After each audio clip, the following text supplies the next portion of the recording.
Bonjour et bienvenue dans le monde de notre vie intérieure. Nous parlons aujourd'hui du succès et de l'échec. Rien ne paraît plus normal que la réussite. Elle est plutôt rare pourtant. Mais on l'accepte vite comme étant une chose due. Elle gâte, ce qui ne veut pas dire qu'elle rende tout le monde gâteux. On l'a d'abord longtemps caressée en rêve. Mais on oublie vite qu'on a rêvé. Tandis que l'échec, la déception, on a un mal infini à s'y faire, à les admettre légitimes. On a tout le temps de les approfondir, de les savourer. Pierre Reverdy, Le livre de Montbord. Nos échecs et nos succès sont-ils vraiment les révélateurs de notre valeur ? Sont-ils ce qui permet de dire d'une vie qu'elle fut ou non réussie ? Et pourquoi en parler ici en les associant alors qu'ils semblent opposés ? Parce qu'en fait, ils nous posent les mêmes questions.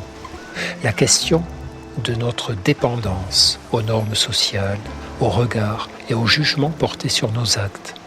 La question de notre capacité à différencier ce qui est important et ce qui est accessoire. La question de notre volonté de préserver notre bonheur au-delà des vicissitudes extérieures. Échecs et succès ont sur notre vie intérieure des impacts plus proches que nous ne le pensons. C'est pourquoi les maximes et les proverbes sur ce sujet font florès. La roche tarpéienne est proche du Capitole, disaient les Romains, pour prémunir leurs généraux et leurs politiques de l'hubris, cette folie d'orgueil qui peut suivre les succès répétés. Si vous perdez, ne perdez pas la leçon, dit-on aujourd'hui, pour consoler les contemporains de leurs échecs et les encourager à s'en enrichir. Si tout ceci est juste, peut-être alors que ce qui importe dans une vie ordinaire, ce ne sont pas seulement le succès ou l'échec, mais leur sillage dans nos esprits, les enseignements souterrains qu'ils nous dispensent. Peut-être alors que ce qui importe n'est pas le court, mais le long terme. Et l'idée sous-jacente de tous les discours de sagesse est que les grandes déstabilisations que peuvent représenter succès et échecs peuvent conduire au pire ou au meilleur selon le travail intérieur que l'on va ou non accomplir.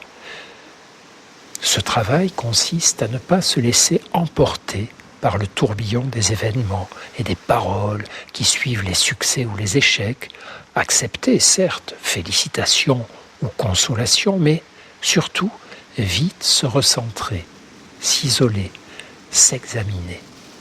Un échec, en comprendre les raisons bien sûr et en tirer les leçons, mais accepter aussi d'observer son impact sur nous.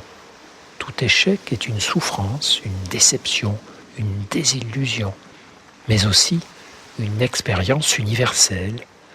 Tous les humains ont eu son goût amer dans la bouche, très souvent dans leur existence.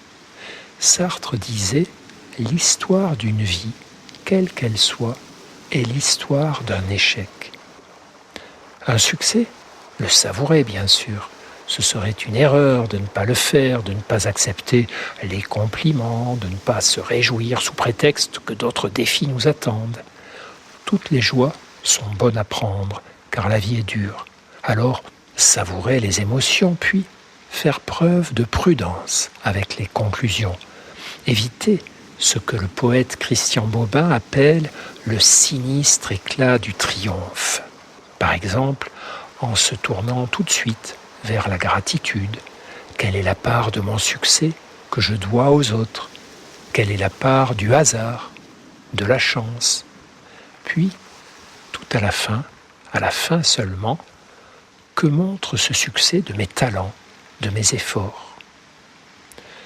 Un adage du zen nous dit « Celui qui atteint son but a manqué tout le reste ». Il parle du succès, de l'échec et du temps qui passe. Dans 1 an, 5 ans, 10 ans, à quoi ressembleront nos échecs et nos succès d'aujourd'hui ?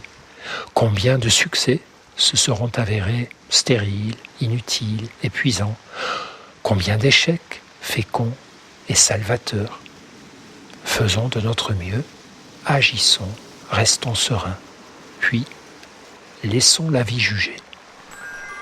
À demain, et ne perdez jamais le lien avec vous-même.